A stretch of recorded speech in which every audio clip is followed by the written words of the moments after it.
desse? Olha, não dá pra confiar mais em ninguém mesmo, entendeu? A pessoa que morou a vida inteira aqui do nosso lado, tá vendo o pouco que a gente tá passando aqui dentro, faz uma coisa dessa? Tô chapada. Tô chapada, eu esperava isso de qualquer vizinha por aqui, mas da dona Diva. E eu pensando em convidar ela pra ser madrinha do teu casamento, pela consideração que ela teve com a gente. Bicha ruim, né, mano? Bicha. Ô, Lucina, que babada é essa, dona Diva? Lucina? Oi, Sheila. Quê? Como não vai ter mais seleção? Desistiu do grupo? Ah, diversifiquem, sabe, Wanda? A gente fica folgada, só em massa, acaba perdendo. A oferta da internet está cada vez mais rentável. Ótima ideia, hein? No site do já já a gente põe lá. Como é que estão as coisas por aqui?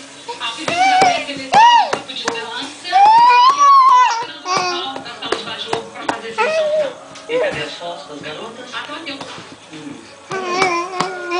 Fiz um contrato com o Leilão. Coisa fechada. Muito dinheiro envolvido. E eu quero entrar aqui. Isso, essa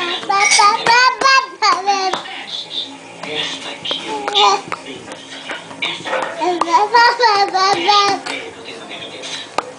Os testes você continua com as outras. Dá um jeito de matar isso aqui o mais rápido possível. Essa. Não é cada missão.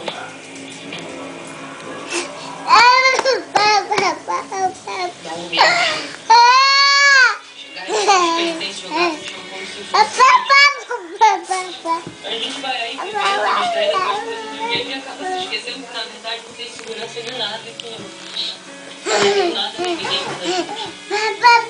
Aí um belo dia, você ainda te espera e fica por isso mesmo. Tu viu aqui algum jornal pra gente poder falar e reclamar da covardia que estão fazendo com a gente? Jogado no chão, chega.